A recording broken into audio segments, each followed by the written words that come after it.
Dzień dobry.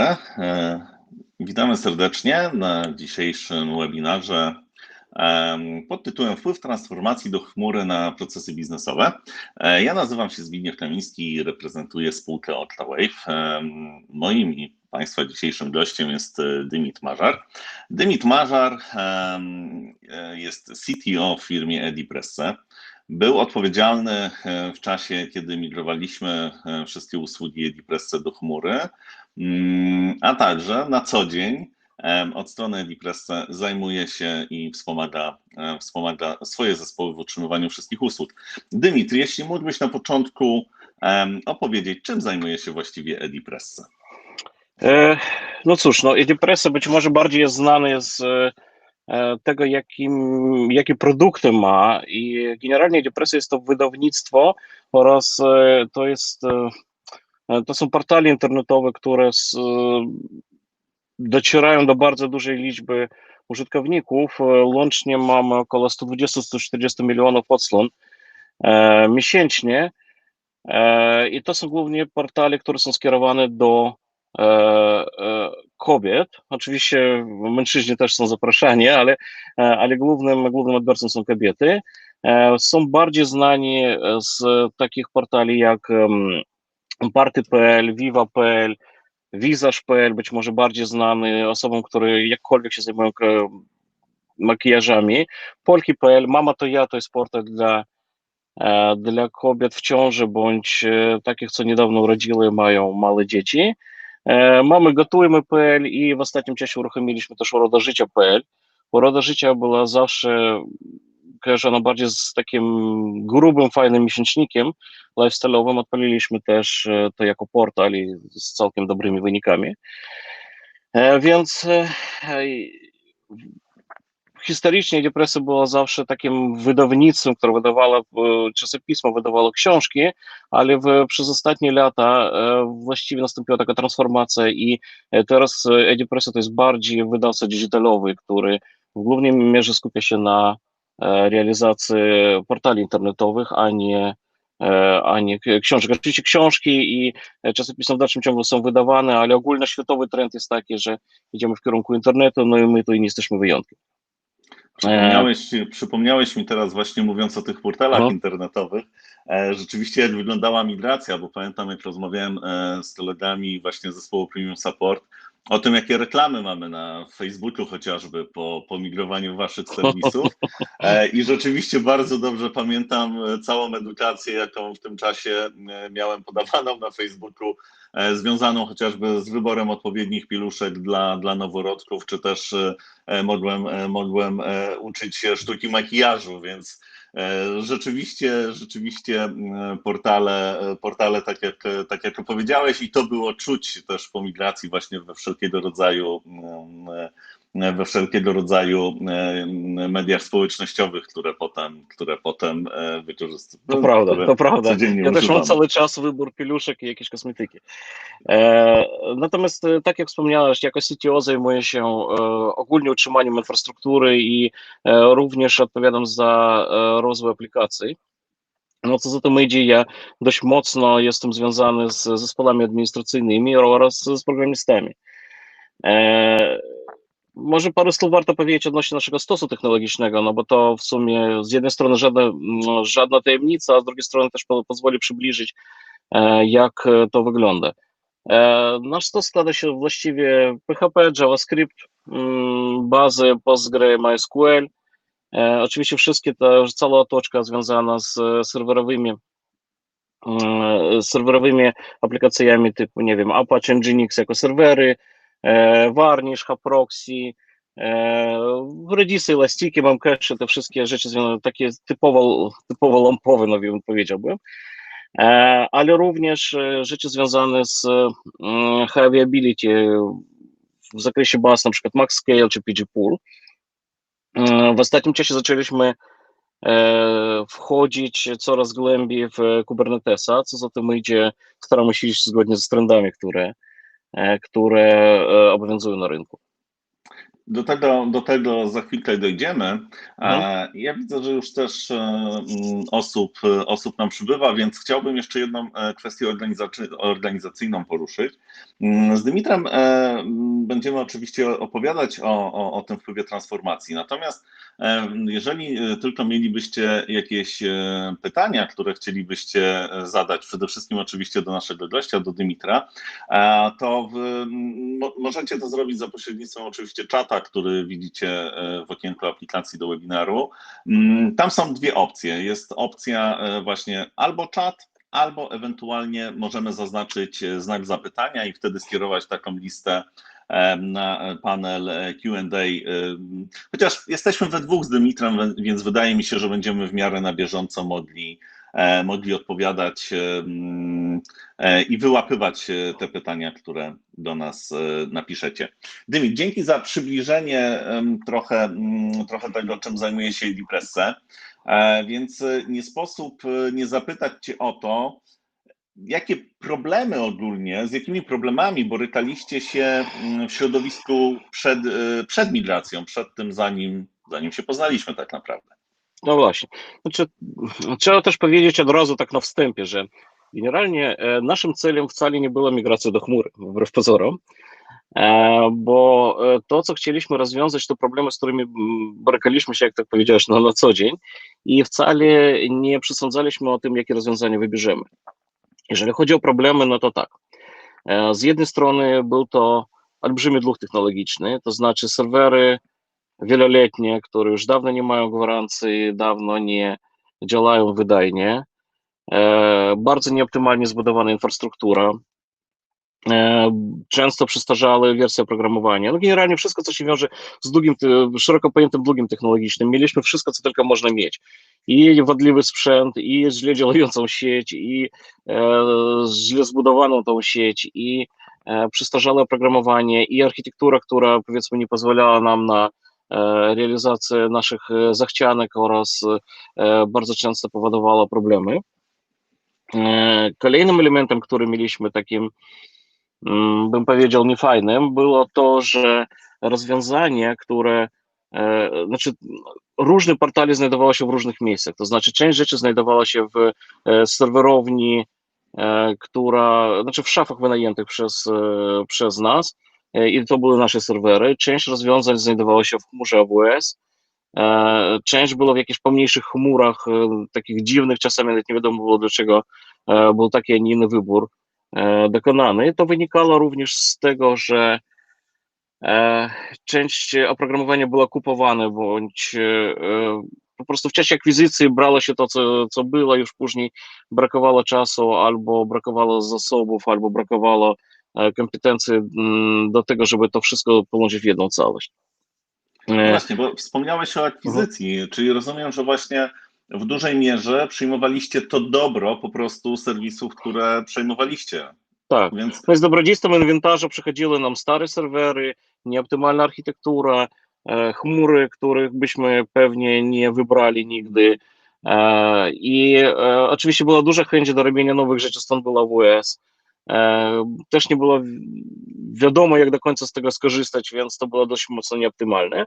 No i kolejnym jakby elementem, który dość dobrze ilustruje problemy, z którymi mieliśmy, jak pamiętam moje zdziwienie, kiedy dopiero dołączyłem do spółki i na którymś ze spotkań z zarządem dostałem pytanie, jak wygląda architektura któregoś tam z portali, czy moc serwerów jest wystarczająca, czy wystarczy nam dysków. I ja tak trochę się zdziwiłem, ale dlaczego w ogóle mnie o to pytacie?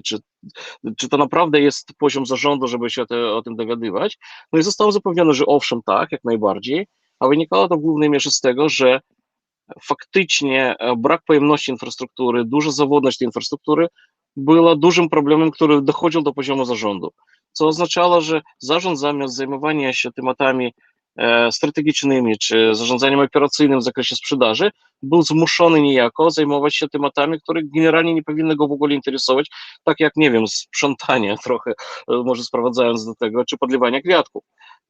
Zadaniem IT jest dostarczenie infrastruktury, która działa, i działa niezawodnie i zadaniem zarządu jest tak naprawdę zajmowanie się strategią, tak? Nie pilnowaniem IT, czy dobrze to robię, czy źle. Natomiast ogólne takie rozchwianie tej całej infrastruktury powodowało, że no, po prostu mieliśmy problemy z dostępnością i z serwisów i z słabą wydajnością tych serwisów. No i kolejny jakby element, który dość mocno nas ciążył, mieliśmy różne przygody z zespołami, które administrowały tą infrastrukturą, bo początkowo, tak historycznie z tego co wiem, byli tam administratorzy, niekiedy przyjęci razem z jakąś spółką.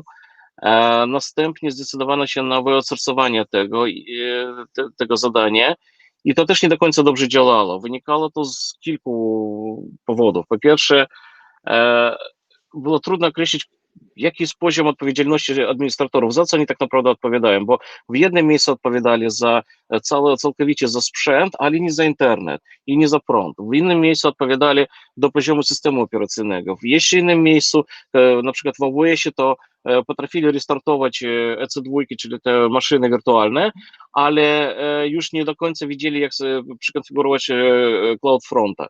No i to powodowało, że z jednej strony trudno było określić, co właściwie, kto w którym miejscu powinien wejść, programiści, czy też administratorzy.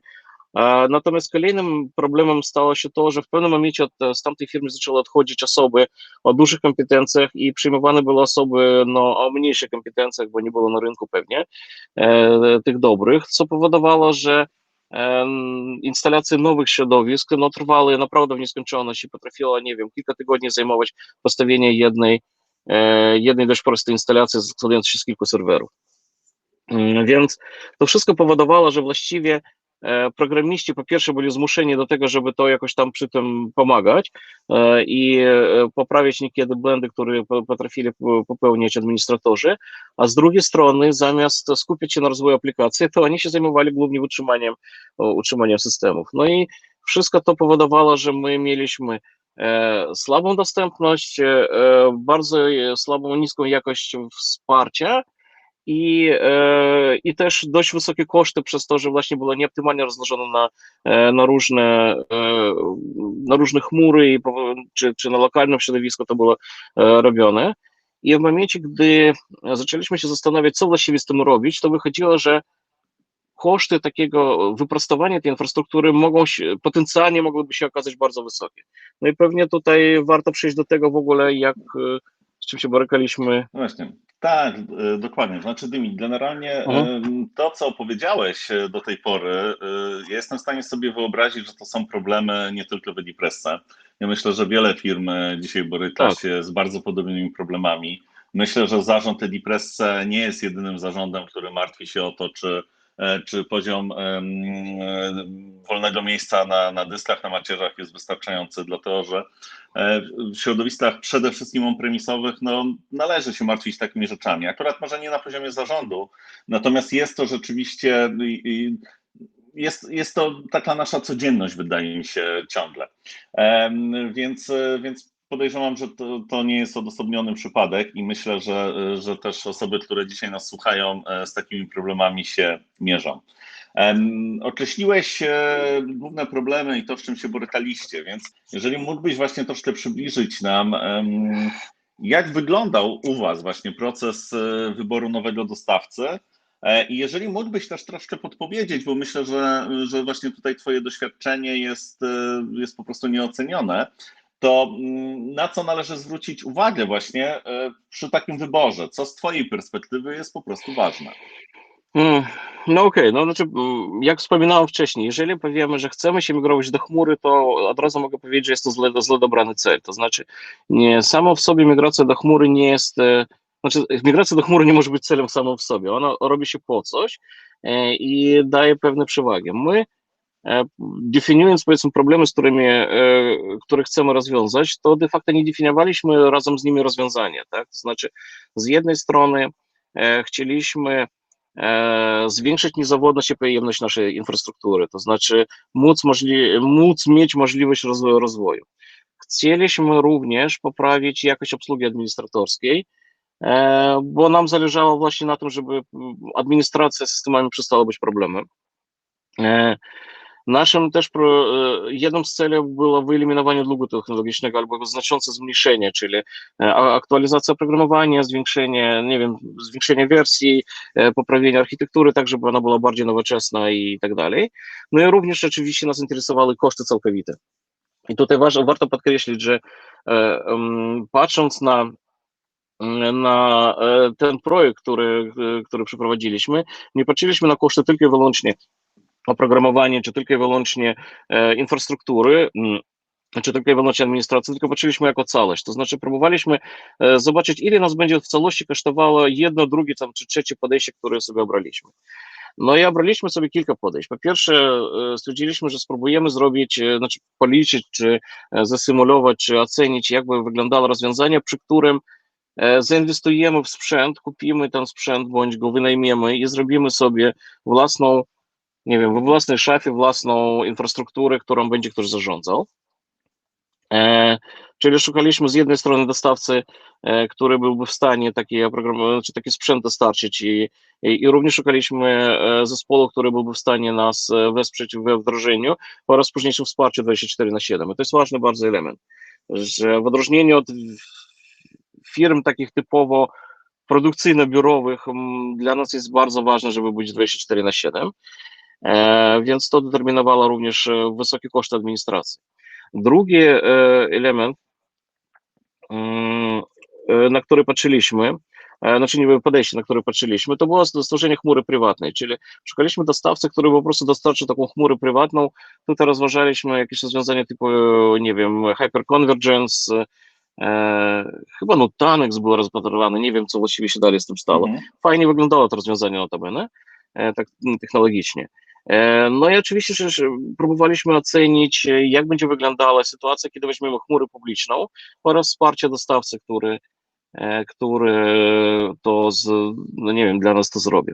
No i w przypadku sytuacji, kiedy była chmura prywatna i zespół administratorów jakiś zewnętrzny, no to powstał znowuż ten sam problem, co mieliśmy dotychczas, czyli nie wiadomo, w którym miejscu kończy się odpowiedzialność administratorów, czy ich odpowiedzialność kończy się na sprzęcie, na dostarczonym internecie i prądzie, czy na hyperwizorze, czy się kończy na systemach operacyjnych. Właściwie było trudno określić, w którym miejscu, jak to wyskalować, żeby ustalić, kto właściwie odpowiada za coś i do kogo się zgłosić, kiedy jest problem, bo jeżeli jest problem taki, że nie działa portal, to właściwie biznes jest mało zainteresowany powodem, on chce to rozwiązać. My z kolei musielibyśmy tak zastanawiać, a gdzie to wystąpił ten problem, czy to może łącze nam padła, a może sieć poleciała, a może hypervisor się zawiesił, a może system operacyjny, a może gdzieś tam i do kogo mogli się zgłosić. No i w związku z tym w zasadzie najbardziej takim ciekawym dla nas i najbardziej odpowiednim rozwiązaniem było właśnie znalezienie takiego dostawcy, który by z jednej strony dostarczył infrastrukturę, ale z drugiej strony by dostarczył też zespół, który potrafi działać i ogarniać całość tego podejścia, a nie jakieś poszczególne kawałki tego wszystkiego. No i siłą rzeczy tak wyszło, że wybraliśmy Octawave razem z zespołem Premium Support. No właśnie, bo wydaje mi się, że to można by też troszkę podsumować taką kompleksowością całego rozwiązania. Może to nie jest zbyt poprawnie powiedziane, natomiast rozumiem, że nie interesowała Was tylko moc obliczeniowa, natomiast zainteresowani byliście platformą taką czy inną, ale z pełną obsługą. Tak naprawdę rozumiem z obsługą do poziomu aplikacji, bo też właśnie usługi, jakie świadczymy w Octawave'ie, to jest właśnie ten poziom, czyli do poziomu aplikacji. No właśnie, wybraliście Octawave. Czy mógłbyś troszkę powiedzieć, jak przebiegał proces migracji? Też trochę tak w nawiązaniu do strategii migracyjnych, o których sobie właśnie w czasie tych webinarów rozmawiamy. Jakbyś mógł trochę przybliżyć właśnie, jak migracja przebiegła? No jasne. To znaczy to słynne hasło migracja 250 serwerów w 2,5 miesiąca. Znaczy fakty, znaczy to jest wbrew pozorom bardzo prawdziwe, bo To jest faktycznie było mega tyle serwerów. prawdziwe.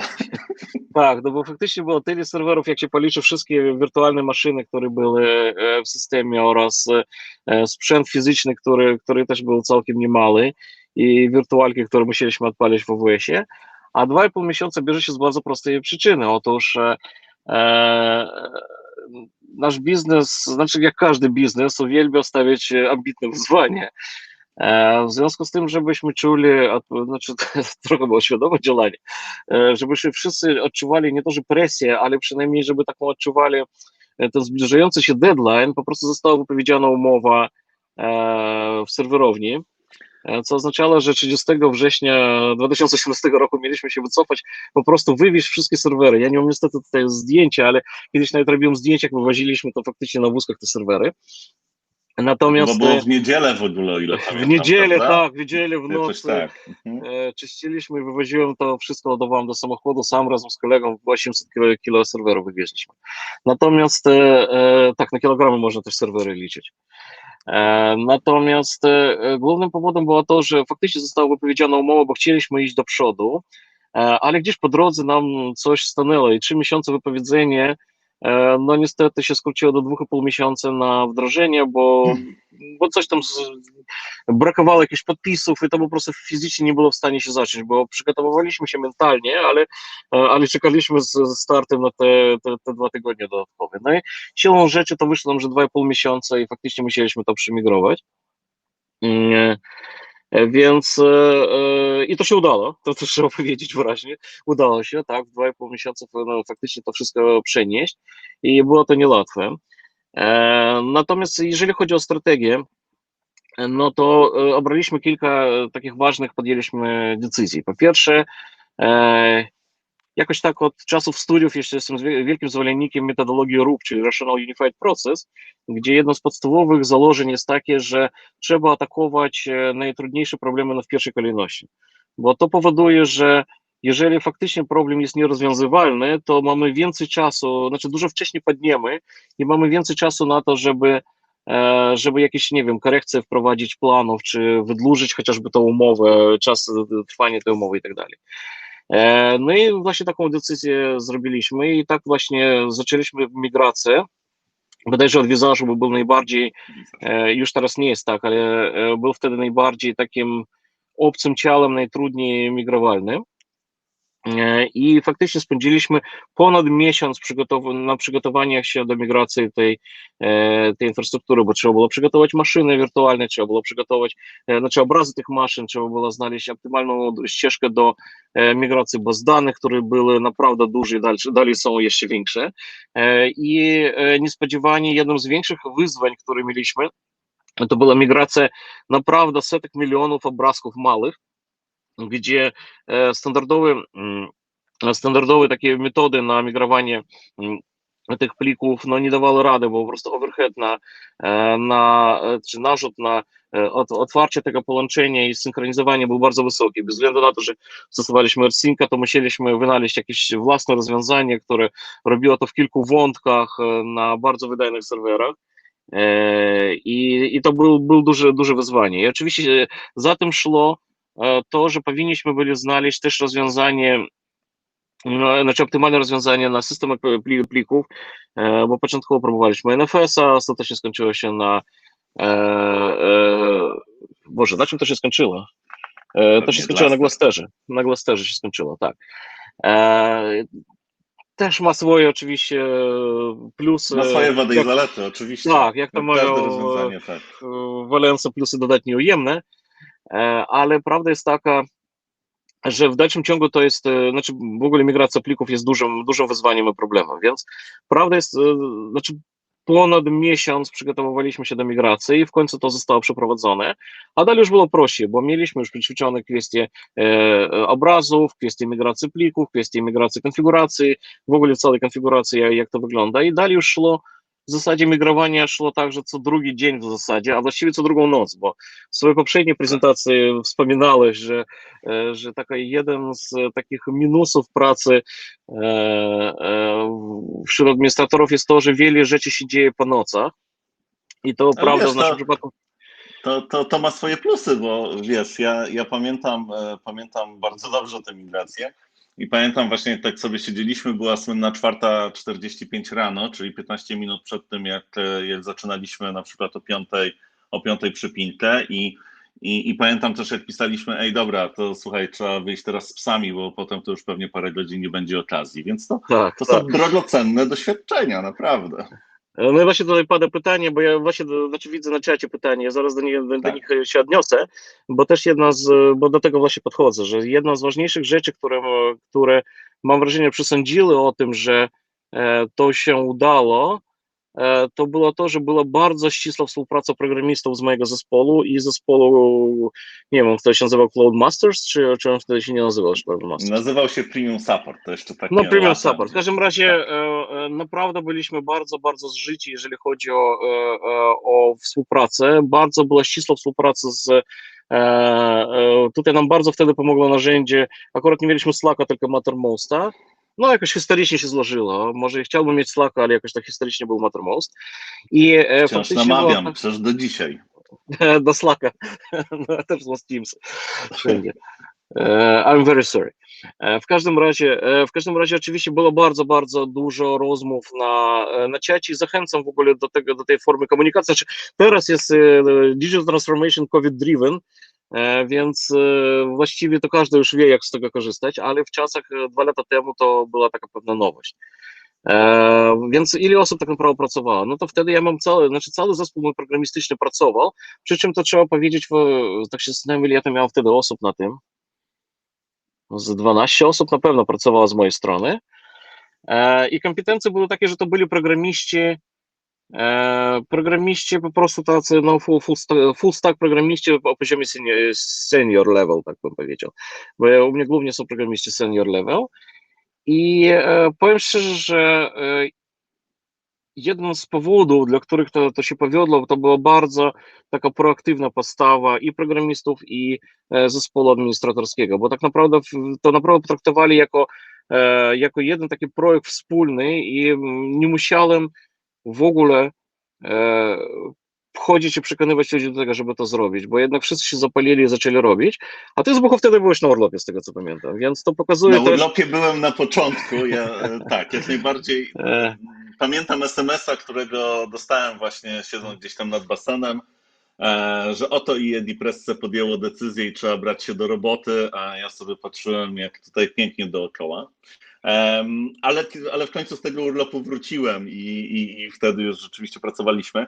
Natomiast Dymit, jeżeli mógłbyś powiedzieć, bo troszkę już o tym mówiłeś, troszkę mówiłeś właśnie o problemach związanych z plikami, z tym, że testowaliśmy różnego rodzaju oprogramowanie, które po prostu przybliżało nas do tej migracji. Jeżeli bym Cię poprosił o takie określenie największego wyzwania, jakie w czasie tej migracji było, tak z Twojej strony, tak? Bo jakby z naszej strony znaczy, to dobrze te wyzwania znam, więc z Twojej strony, czy jesteś w stanie podać jedno, czy raczej nie było tak? Ach, e, fuch.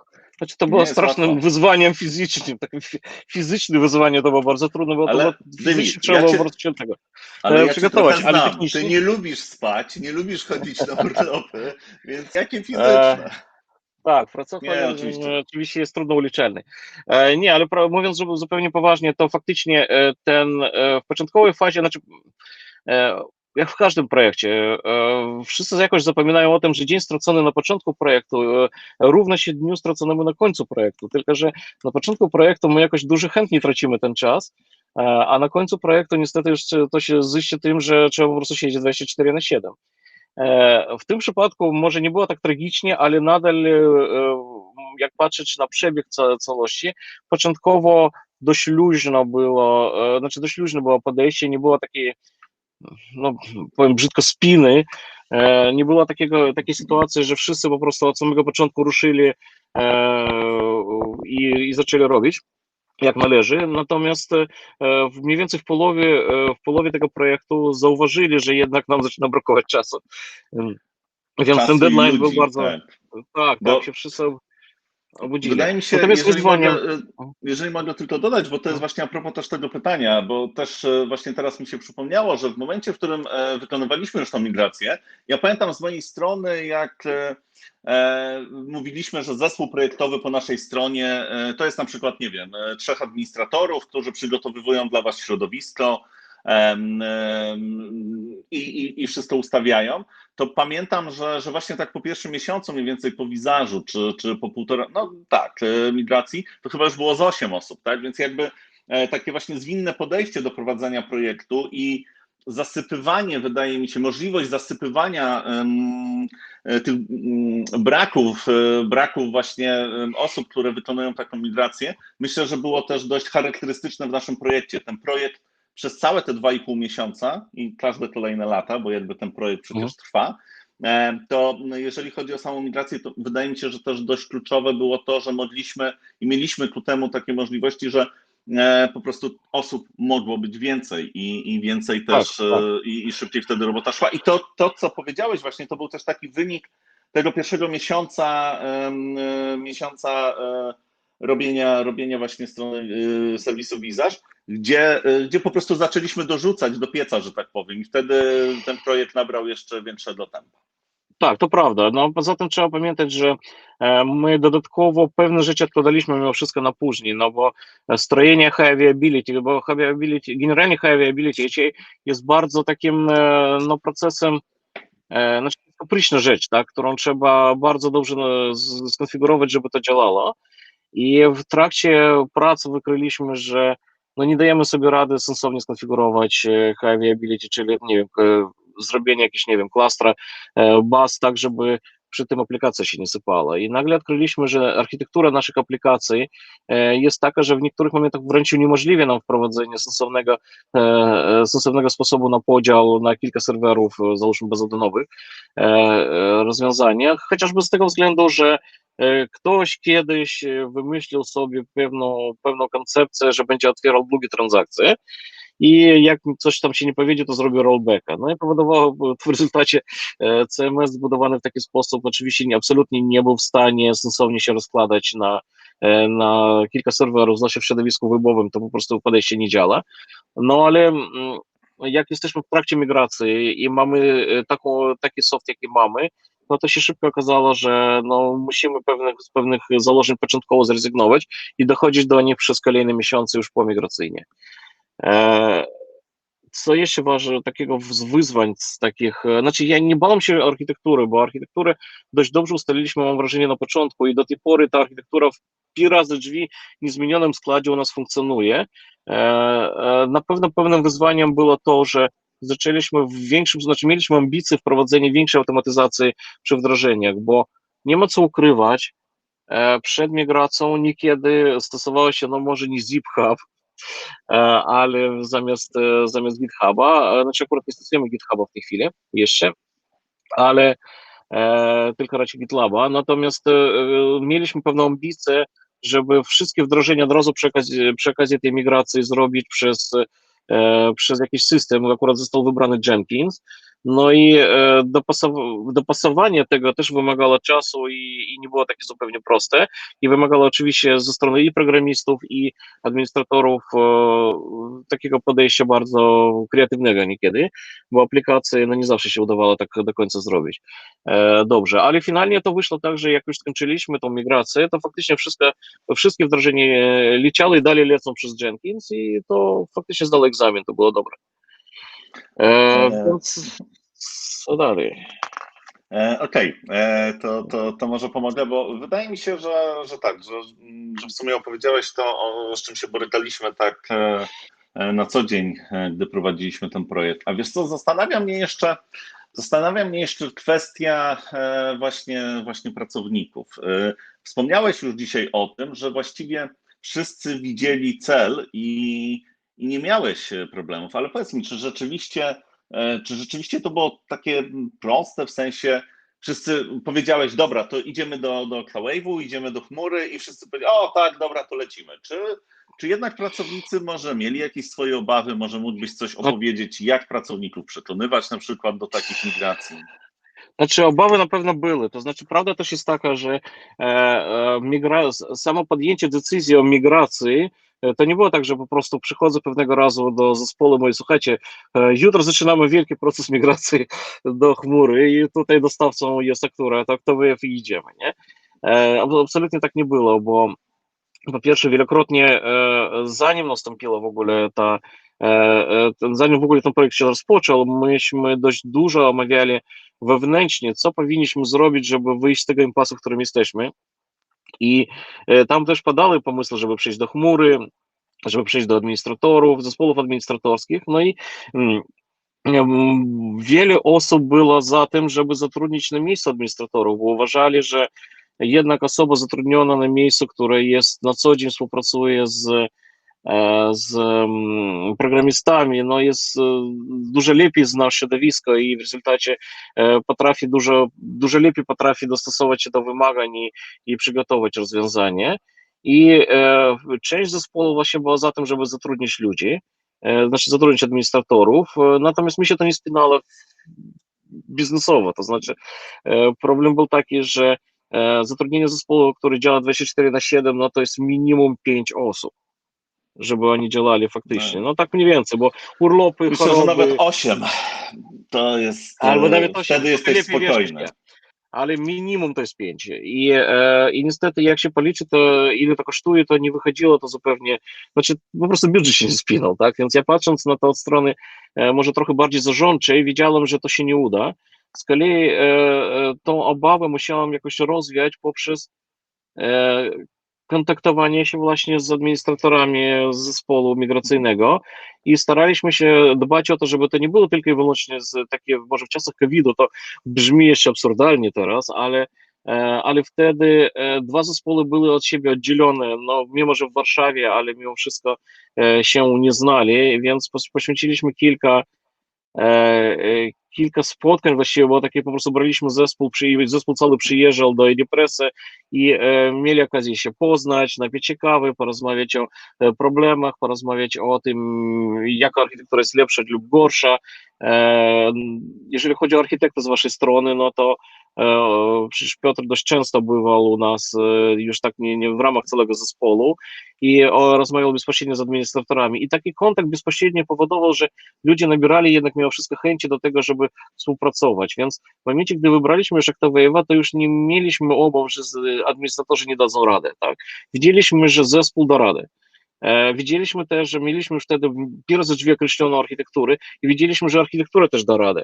Więc naszym głównym problemem było to, że baliśmy się, że przez to, że mamy dług technologiczny, przez to, że te aplikacje były konfigurowane przez różne osoby, no po prostu odkryjemy pewne niespodzianki, których no, nie jesteśmy w stanie ocenić na początku, że są problemem. I faktycznie takie rzeczy się zdarzały. Powiem więcej, nawet nam się zdarzyło wyłączyć parę systemów, o których nie wiedzieliśmy, że one są Nawet potrzebne pamiętam, jak jeszcze. niektóre z nich odtwarzaliśmy i włączaliśmy. Tak, tak. Więc wspominając swoją poprzednią prezentację, że faktycznie się zdarza tak, że wyłącza się pewne systemy, a później się ze zdziwieniem odkrywa, że biznes z nich dalej korzysta. Faktycznie było tak, że mieliśmy cały szereg jakichś dziwnych aplikacyjek małych, z których korzystały na przykład działy w redakcji, no nie wiem, do sprawdzania spisowni, bądź do czyszczenia wklejanych tekstów z Worda do CMS-a, więc były takie szereg aplikacji, których my nawet do końca nie widzieliśmy, bo tak w ferworze walki ktoś coś napisał, coś zostało wdrożone, te wszystkie procesy nie zostały może w 100% ogarnięte, co byłoby trudne przy powiedzmy tam, nie wiem jaki jest poziom, znaczy rozmiar redakcyjny, ale tam grubo ponad 250 osób, nie? Więc niekiedy po prostu nie widzieliśmy nawet, że procesy są, a to niestety tak się dzieje, kiedy jest stare środowisko, w którym właśnie nie zarządza się długiem technologicznym. No i kolejna rzecz była taka, że niektóre systemy niestety musieliśmy migrować na zasadzie rsynkowania systemu operacyjnego i to było duże obawy z tym związane, no bo właściwie było tak, że jest jakiś system, znaczy był jakiś system, który funkcjonował i który baliśmy się po prostu dotknąć. nowy funkcjonował. Tak się niestety czasami zdarza w środowiskach i ponieważ było planowane przypisanie tego systemu, to po prostu zrobiliśmy migrację na zasadzie rsync systemu, później podniesienie wszystkiego, co się da, żeby bezpieczeństwo poprawić, no i tak to funkcjonowało. Natomiast czy byli na tak? No byli wszyscy na tak. To znaczy ja akurat mam fajny zespół. Naprawdę tutaj nie wiem, czy któryś z osób tutaj nie widzę, żeby ktoś był od nas, ale generalnie mogę powiedzieć, że tak, faktycznie fajny zespół i bardzo mi się dobrze z nimi współpracuje. I dzięki temu to były osoby, które były na tak, wiesz, one naprawdę chciały, to znaczy miały obawy oczywiście i te obawy zgłaszały. Z tymi osobami, które zgłaszały obawy, ja wiedziałem, że to nie są tacy powiedzmy malkontenci, którzy mówią nie, bo nie, bo w swojej pracy zawodowej się spotkałem z takimi osobami i to do tego pewnie zaraz nawiążę. Natomiast akurat w tym zespole, jak ktoś mówił nie, to trzeba było wysłuchać, dlaczego nie. I to w ogóle generalnie jest dobrą zasadą, dowiedzieć się, dlaczego racjonalnie nie, bo oczywiście postawa nie, bo to się nie uda, jest słabą, trzeba, nie wiem, użyć jakichś metod coachingowych do wyjaśnienia, dlaczego jednak ta osoba uważa, że się nie uda. Więc jeżeli osoba uważa, że to nie uda się, bo nie, no to naprawdę z tą osobą będzie trudno współpracować. Trzeba oczywiście próbować przekonać przez działanie, przez racjonalizację tych obaw, ale w skrajnych przypadkach być może trzeba eliminować taką osobę z zespołu, być może dając tej osobie możliwość, nie wiem, realizacji poza projektem swoich celów. I znaczy takie osoby na nie, one generalnie bardzo szkodzą zespołowi i bardzo psują atmosferę w zespole. I dużo czasu niestety trzeba na takie miękkie kwestie poświęcać. Jako CTO to ja wbrew pozorom dużo czasu poświęcam właśnie na to, żeby dowiedzieć się, co tak naprawdę w zespole się dzieje, czy oni są zadowoleni, czy oni są na tak, czy oni na pewno czują, że idziemy w dobrą stronę. Właśnie po to, żeby wyeliminować takich osób, które są nie, bo nie. I No żeby motywację mieli dużą. jeśli mogę, to tak, Dymit, ja oczywiście, że podpisuję się pod tym, co powiedziałeś, natomiast uważam, że tą migrację, którą robiliśmy wtedy w dość naprawdę wysokim reżimie czasowym, to bez takiego zaangażowania i podejścia po prostu byśmy nie zrobili. To Nie, było nie, nie. wykonalne. I w ogóle wiesz, sama sytuacja, o której też powiedziałeś, to tak, to ja też staram się zawsze to podkreślać. Na początku bardzo ważne jest, żeby przeanalizować swoje środowisko na poziomie ogólnym, na poziomie bardziej szczegółowym. Natomiast i tak są, no bardzo często zdarzają się sytuacje, w których coś umyka, właśnie ze względu na to, że no bardzo często, tak jak zresztą przecież wy jesteście dużą organizacją, tych procesów jest po prostu bardzo, bardzo wiele, że czasem trudno jest to wszystko zlokalizować na początku. Natomiast bardzo się cieszę, że o tym powiedziałeś, bo to jest też, wydaje mi się, coś, na co warto zwrócić uwagę, że rzadko się spotyka w sumie sytuacje bez wyjścia. I ja pamiętam to, o czym teraz powiedziałeś. Pamiętam też, jak rozmawialiśmy właśnie o tym, że kurde, będzie trzeba gdzieś odpalić jeszcze wasze stare bebechy, wziąć jakieś dyski, nie wiem, spróbować to zestawić, Tak. zgrać. Tak było rzeczywiście i to się udało, więc to super. A Dymit, a powiedz mi, no bo tą migrację zrealizowaliśmy, wasze Mhm. środowisko działa w Octawave już od dłuższego czasu. Powiedz mi, co ta migracja właściwie zmieniła w takiej waszej codziennej organizacji, no w waszym codziennym życiu firmy, powiedzmy? Znaczy w codziennym życiu firmy zmieniło to, że mnie po jeszcze zawsze przestał pytać o architekturę systemów Ale i o wiedzą, to, ile mają dostępnego miejsca na dyskach, czy nie wiedzą? nie, Bo nie, nie, też właśnie to jest dziwne, ale przestali o to pytać. Początkowo oczywiście po tej migracji, no też swoją drogą, bo my tak sobie rozmawiamy trochę tak o tym, że jak to ze strony IT wygląda, ale pamiętajmy o tym, że również biznes trzymał kciuki, również biznes się denerwował w momencie, gdy ta migracja się odbywała i oczywiście musiałem dość dużo czasu poświęcać też na przekonywanie biznesu, że to się uda.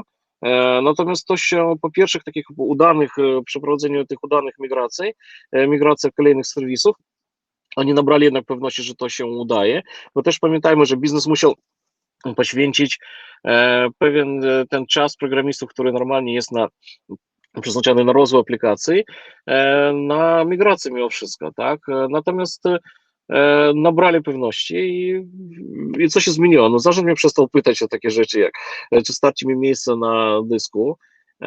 Też trzeba pamiętać, że po tym okresie stabilizacyjnym udało się wygrzeć te systemy do takiego stopnia, że czas jest naprawdę, no może nie 100%, ale się bardzo zbliża do tych 4 dziewiątek. Znaczy 4 dziewiątek chyba nie, bo u nas jest tak, albo 4 dziewiątki, albo czasami 99 coś, nie? E, Prawda też jest taka, że zniknęły sytuacje, kiedy mieliśmy niedostępność systemów na poziomie godzin. W tej chwili niedostępność systemów jest liczona często w minutach czy w sekundach. E, e, Właśnie tutaj zaraz do tego się odniesiemy, tutaj Tak, ja widzę też zaraz pytanie. wytłumaczę. Tak, odniesiemy się do tego oczywiście. No i w rezultacie znaczy biznes poczuł, że to działa stabilnie. Co się zmieniło? Wreszcie możemy się skupić na tym, żeby rozwijać aplikacje, a nie myśleć o tym, czy nam starczy infrastruktury na to.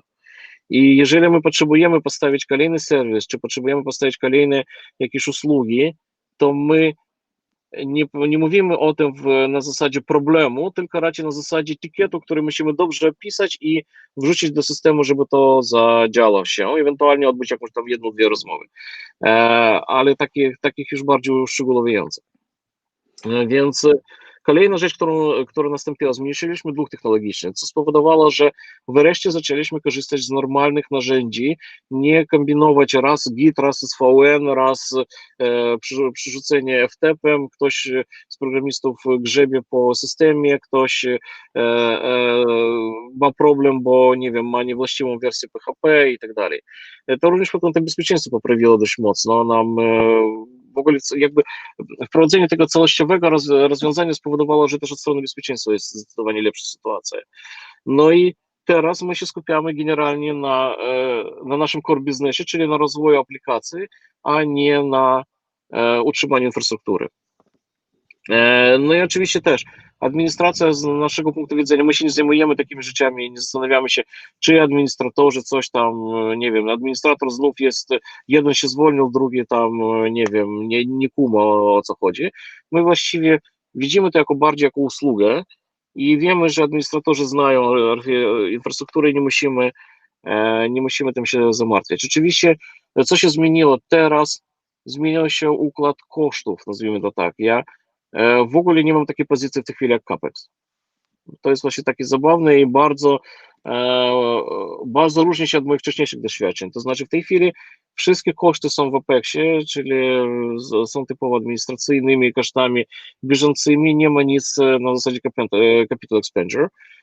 Nie kupujemy sprzętu, nie amortyzujemy sprzętu, co z jednej strony jest fajne, bo nie musimy tak globalnie planować, jeżeli coś się zmieni, no to my jesteśmy w stanie dość dynamicznie do tego tematu podejść, ale z drugiej strony też wymaga od nas dość rygorystycznego pilnowania kosztów, co być może nie zawsze Cię cieszy, Zbychu, co?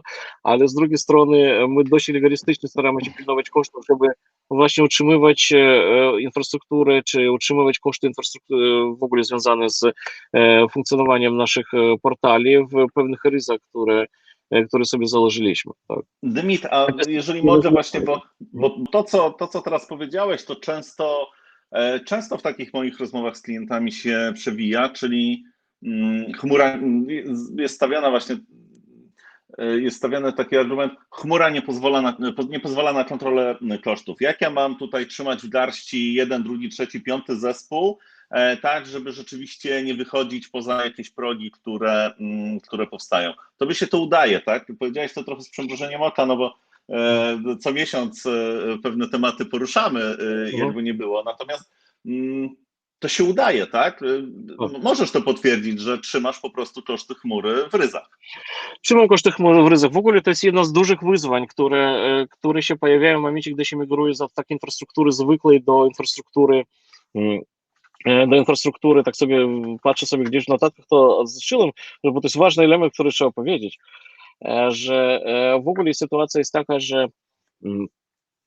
że utrzymania kosztów i w ogóle zaplanowania kosztów migracji do chmury jest dość karkołomnym podejściem, to znaczy zajęciem, bo jak się ma na przykład infrastrukturę na zasadzie wykupiliśmy szafę, kupiliśmy serwery i kupujemy internet w stałej cenie, no to w tym momencie struktura kosztów jest dość jasna, tak? To znaczy wiemy, ile kosztuje szafa, wiemy, ile kosztuje prąd, za drzwi, tak?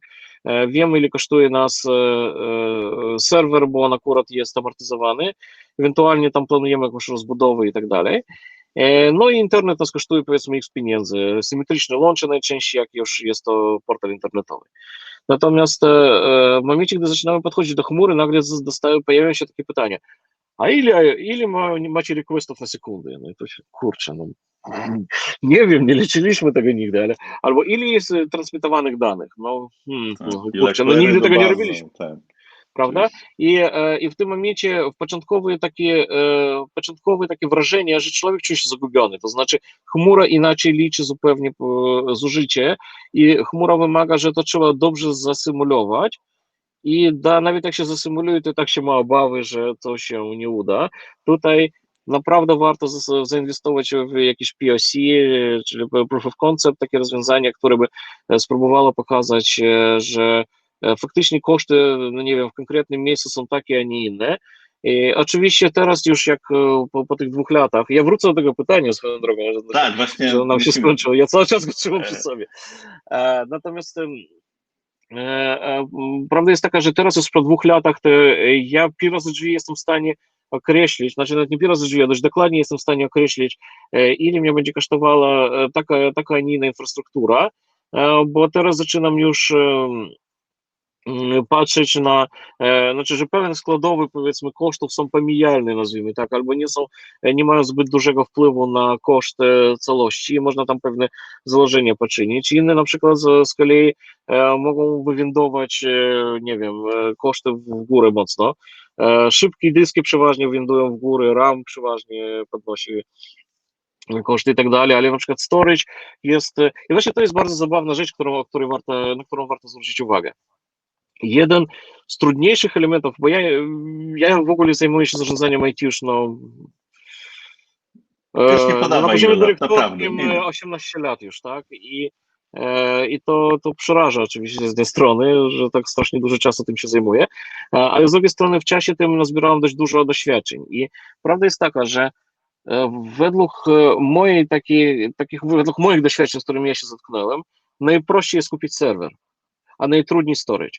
Bo o ile serwer każdy administrator średniej klasy jest w stanie sobie skonfigurować, to naprawdę w dzisiejszych czasach nic trudnego. O tyle na przykład sieć już zaczyna stanowić wyzwanie, bo przeciętny administrator bardzo rzadko zna się na sieci poniżej warstwy IP, kiedy nawet na warstwie IP ma problemy, a już w warstwie Ethernetu, czy warstwa, nie wiem, gdzieś tam pośrednia, no już to, nie wiem, powiedzmy pierwsza, druga warstwa OSI to jest, czy OSI, tak? Mówi się Może poprawnie, być osób. to Okay. dla wielu administratorów jest taka terra incognita. Oni totalnie nie wiedzą, o co chodzi. Nie wiedzą, co to jest ARP, oni nie wiedzą, jak działa switching, oni nie wiedzą, nie wiem, jaka ma być maksymalna długość kabla często ethernetowego, a już jak pojawia się kwestia prowadzenia fiber channel, czyli tych rozwiązań związanych już z światłowodowych, no to nagle się okazuje, że to jest jeszcze dodatkowa warstwa, o której trzeba pamiętać i tam wcale nie jest tak zupełnie różowo, trzeba się na tym zwyczajnie znać. I z mojej perspektywy największym wyzwaniem jest tak naprawdę zbudowanie storage'u w organizacji, który byłby wydajny, który by pozwalał na rozbudowę łatwą i nie był za drogi. I zaskakująca chmura akurat dostarcza storage w bardzo niskiej cenie. Cena jest niska, tak. Cena Bo jest tania nie niska. może być. No, zawsze tak się zastanawiam. Więc storage często jest dostarczane w dość niskiej cenie, bo inwestycja w storage rozkłada się na wielu klientów, więc tak naprawdę no, dostawcy są w stanie to dostarczyć stosunkowo niedużym kosztem, a jednocześnie jest bardzo duża pojemność takiego rozwiązania i elastyczność, że można sobie dokładać i zdejmować te rzeczy. Mhm. Znaczy mam na myśli dokładać dyski większe, mniejsze robić i tak dalej. No i oczywiście kwestia backupów też dochodzi, która wcale nie jest taka tania, jeżeli się robi to we własnym zakresie. Więc nagle się okazuje, że w chmurze pewne rzeczy są po prostu a priori tańsze, a niektóre rzeczy nie są dużo droższe albo nie są wcale droższe niż utrzymanie własnych serwerów, tak? Natomiast często jest tak, że przy własnej infrastrukturze myśli się w kategoriach zakupu sprzętu i dalej się myśli, że on już, i to swoją drogą też spotkałem się z takim myśleniem wśród zarządów, że no jak to, kupiliśmy ci serwer za przysłowiowe 100 000 złotych i ty mówisz, że on już że on się zestarzał przez 2 lata, no ale zaraz, przecież samochód jak kupujemy, no to jest w ogóle jak Jeszcze kosztuje tyle, powiedzieć. co nie wiem, mieszkanie, te 4 serwery i mieszkania coraz droższe są, a ty mi teraz po 2 latach mówisz, że ten serwer trzeba aktualizować, bo jest stary, no ale o co ci chodzi, człowieku, nie? To się zastanów, samochód jeździ 10 lat, ja go tam amortyzuję 5, czy tam 3 lata, wszystko jedno, a ty mi chcesz, serwer mi mówi, że po 2,5 roku nie nadaje się do użycia. No i niestety zapomina się o tym, że to traci wartość i to też trzeba płacić za prąd, za ogrzewanie, w sensie właściwie chłodzenie, Za chłodzenie bardziej. i za przeciwpożarowe jakieś systemy i tak dalej. Więc jak się policzy całościowo, ja się do tego mówiłem, że przy przejściu do chmury warto spojrzeć, jakie są całościowe koszty utrzymania infrastruktury z prądem, z obsługą przeciwpożarową, z obsługą, nie wiem, zasilania awaryjnego, backupami i wszystkimi tymi małymi rzeczami, które kosztują tam, nie wiem, 500 zł, tam 200, tam 1000, tam 2000. Jak się nagle sumuje, to wychodzi całkiem pokaźna kwota często w organizacji. Jasne. Jak najbardziej. Dymit, jeżeli można, właśnie może wróćmy do pytania Elizy, bo też trochę Co to jest, jak to jest, 2,5 miesiąca? Tak, o co właściwie nam chodzi, że cały czas mówimy, że to trwa. No, proszę bardzo. Jest proste, to znaczy w dużym uproszczeniu to jest zarządzanie długiem technologicznym, to znaczy jeżeli nie zarządzasz długiem technologicznym, to po chwili dług technologiczny zacznie zarządzać organizacją. To znaczy w organizacji zaczną się pojawiać te pytania, które właśnie miałem przed migracją. Czy starczy nam mocy obliczeniowej, czy starczy nam dysków, czy nam serwery nie padną i tak dalej. Więc to, co my. No i też trzeba pamiętać o tym, że cały czas pojawiają się nowe wersje oprogramowania, pojawiają się kwestie, nie wiem, przejście z PHP 5.6 na PHP 7, cokolwiek, powoduje, że zapotrzebowanie na moc obliczeniową spada, ale to też trzeba mimo wszystko przebudowywać niekiedy aplikacje, a często aplikacje działają w hybrydzie, że część już przeszła, część już nie. Więc pracy przy przejściu do migracji nie jest może jakoś strasznie dużo, ale ona cały czas jest i cały czas my dokonujemy jakiejś, nie wiem, optymalizacji. Nie wiem, jako przykład podam, wzrasta obciążenie albo spada obciążenie na którymś z portali, przez to, że w nim wzrasta ruch bądź spada ruch, a to może być spowodowane czymkolwiek, nie wiem, zmianą algorytmów w Google, zmianą na Facebooku i tak dalej, więc często się okazuje, że nie wiem, serwis, który był postrzegany jako niszowy, nagle wzrósł do takiego stopnia, że trzeba go rozkładać na kilka serwerów, w których momentach decydujemy się, że okej, to jest na tyle ważny serwis się stało, że powinniśmy wprowadzić mu heavy ability na poziomie dysków znaczy nie na poziomie dysków, tylko na poziomie, powiedzmy, baz danych, bo nie zawsze to się robi dla serwerów, które, powiedzmy, czy tam dla serwisów, które są mniej istotne. Więc pracy przy tym jest sporo, a dodatkowo, i tutaj warto też podkreślić, że dodatkowo my staramy się przychodzić do nowych znaczy stosujemy jakieś nowe podejście. I w tej chwili ćwiczymy na przykład przejście do Kubernetesa. I to się wydaje prostym rozwiązaniem, że Docker, programiści pewnie już stosują to w swoich środowiskach, no to wrzućmy Kubernetesa, będzie dobrze. No ale to tak nie jest, to wymaga współpracy, znaczy w ogóle zmiany paradygmatu działania programistów i współpracy programistów i administratorów, bo pośrodku się pojawia DevOps, powinien się pojawić, tak? I patrząc na to, no to pracy cały czas jest dużo. To znaczy pracy cały czas jest dużo, ale przy rozwoju bardziej niż przy utrzymaniu, bo przy utrzymaniu naprawdę tam duży nie ma. To jest absolutnie. Właśnie Eliza, to chcieliśmy powiedzieć. W 2,5 miesiąca zmigrowaliśmy wszystkie zasoby on-premisowe i wszystkie zasoby Z tych mniejszych, większych dostawców, o których Dymit na początku wspominał, to wszystko zostało wyłączone. Po 2,5 miesiąca wszystkie serwisy produkcyjne Deeppressce działały z chmury OrtaWave i to jest te 2,5 miesiąca, w których trwała migracja. To, do czego potem usiedliśmy, to tak jak Dymit wspomina, w ogóle najpierw było te stabilizacje oczywiście, potem prowadziliśmy prace optymalizacyjne. Te prace optymalizacyjne trwają do dziś i one będą trwać wiecznie. Natomiast to, co się wydarzyło po drodze, to właśnie to, że z Dymitrem rozszerzyliśmy współpracę o kilka elementów. To znaczy, rzeczywiście w tej chwili dostarczamy również usługę OrtaWave Kubernetes Service, gdzie są środowiska deweloperskie, już pierwsze środowiska produkcyjne również, na których działają aplikacje Deeppressce. To wymusiło w spory sposób zmiany względem procesu dostarczania aplikacji. I teraz, przepraszam, teraz jest pewne wyzwanie, bo tak naprawdę mamy minutę, więc Dymitr, jeżeli można, to właśnie zadałbym Ci ostatnie pytanie. Ostatnie pytanie, bo dziś nasze takie, może przesadzę, że codzienne rozmowy, ale no, w tygodniu się słyszymy raczej zawsze. I bardzo często już nie rozmawiamy o tej infrastrukturze takiej, powiedzmy, typowo IaaS-owej, czyli tego, gdzie się migrowaliśmy na początku. Dziś rozmawiamy o czymś innym, więc jeżeli na koniec mógłbyś powiedzieć właśnie, jak to z Twojej perspektywy wygląda, czyli w jaki sposób obecnie pracujecie i dostarczacie aplikacje, jak właśnie tutaj wygląda proces związany, znaczy proces CI/CD tak naprawdę, czyli to, co realizujemy dla Was również w zakresie usługi DevOpsowej. To myślę, że to będzie też takie dobre zakończenie. Jak to się w sumie zmieniło i co się dzieje teraz w Deeppressce? No, co się dzieje w Deeppressce? No dalej działamy, tak? Pod tym kątem. Natomiast staramy się, znaczy w przypadku niektórych aplikacji staramy się przejść do Kubernetesa, przynajmniej w tych miejscach, gdzie to ma sens, czyli staramy się wyodrębnić w tej chwili znaczy trzeba też powiedzieć, że my mamy obecnie w wielu miejscach takie typowe monolityczne aplikacje, gdzie nie ma mikroserwisów, gdzie same aplikacje są dość grube i dość mocno wymagające w sensie obliczeń. I my staramy się od architektury jakoś tam odchodzić, zwłaszcza w tych miejscach, gdzie jest to sens albo przy nowych projektach, tak?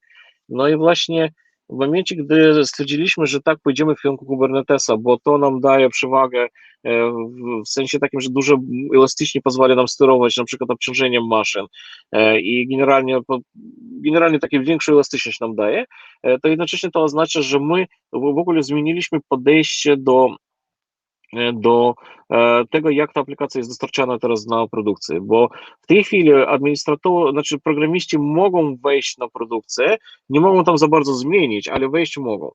Natomiast i często jakby proces ustalania, jak ma wyglądać docelowa infrastruktura, czy jakieś założenia co do architektury są czynione przez administratorów czy architektów we współpracy z programistami, czy nie wiem, team liderami tych zespołów, czy ze mną, wszystko jedno.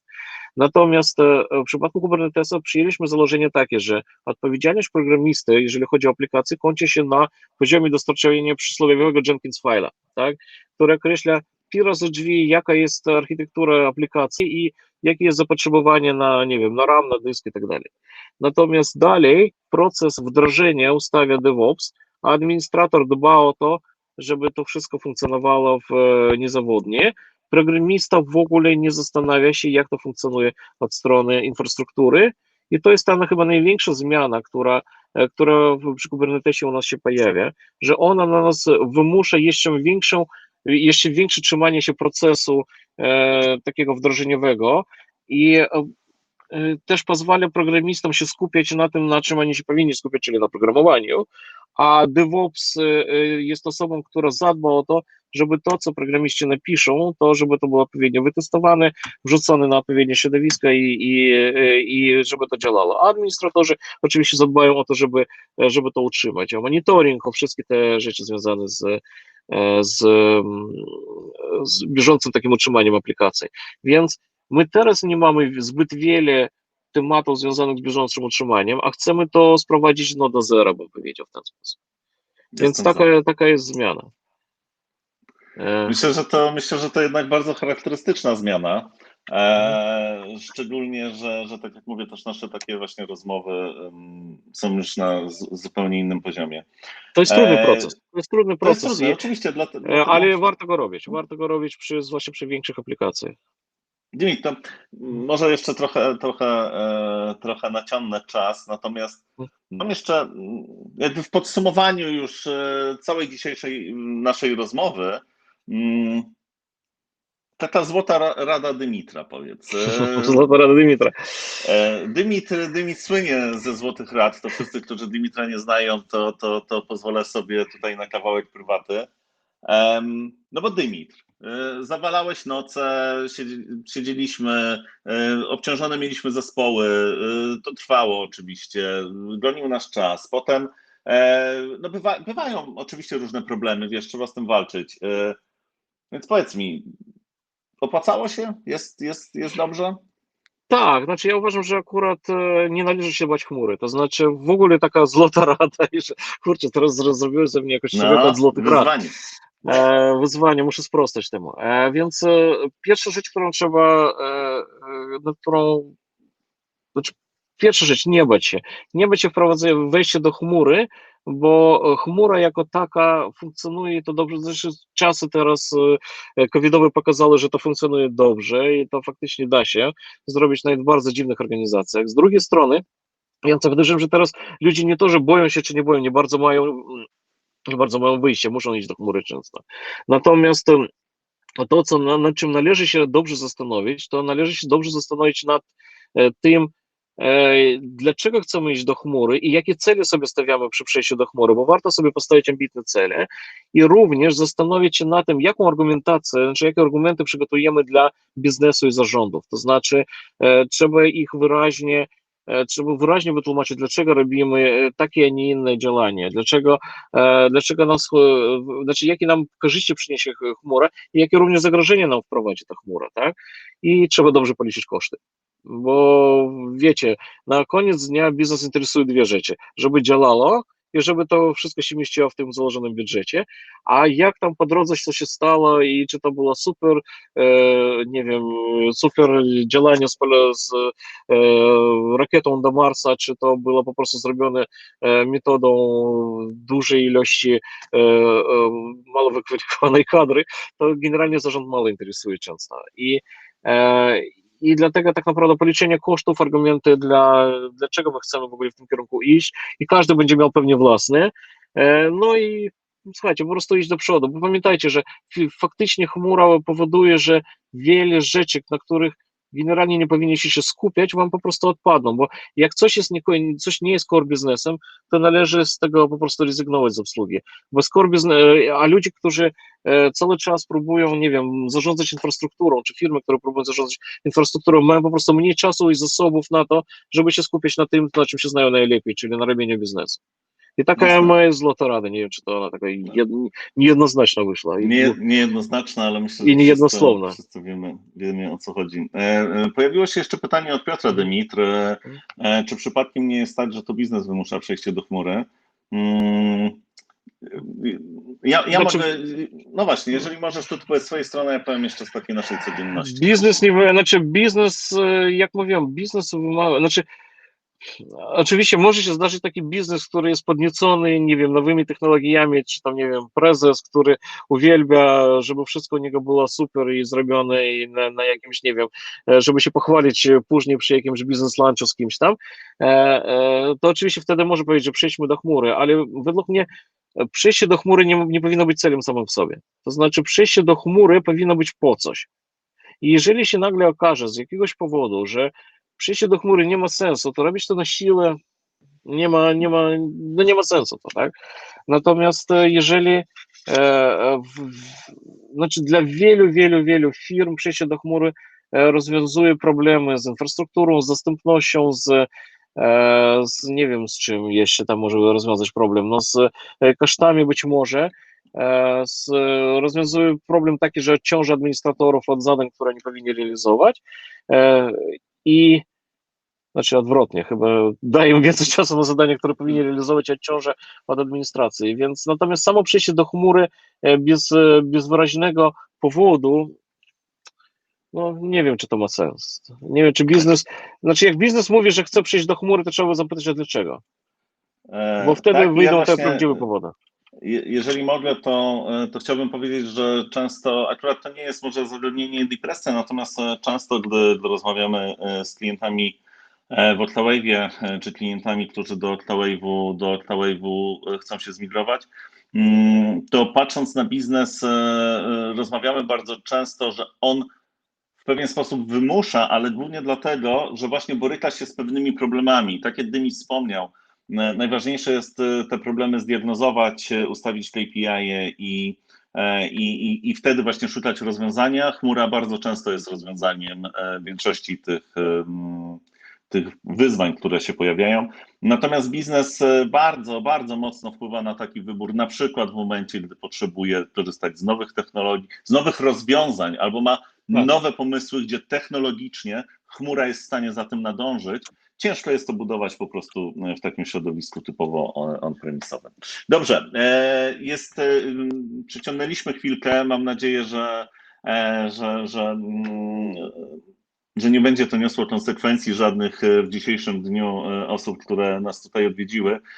Dymit, ja Tobie bardzo pięknie dziękuję za rozmowę. Jeżeli przyjdzie nam jeszcze kiedyś tak rozmawiać, to myślę, że musimy zaplanować co najmniej 1,5 godziny, bo ja Tak, czuję, że jeszcze moglibyśmy troszkę poopowiadać i chyba trochę tematów jeszcze nam zostało.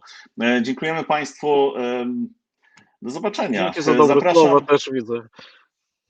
Zapraszam za tydzień na kolejny webinar, który poprowadzi Maciej Kuźniar, a gościem będzie pan Maciej Langman. Dzięki piękne i do zobaczenia. Dzięki.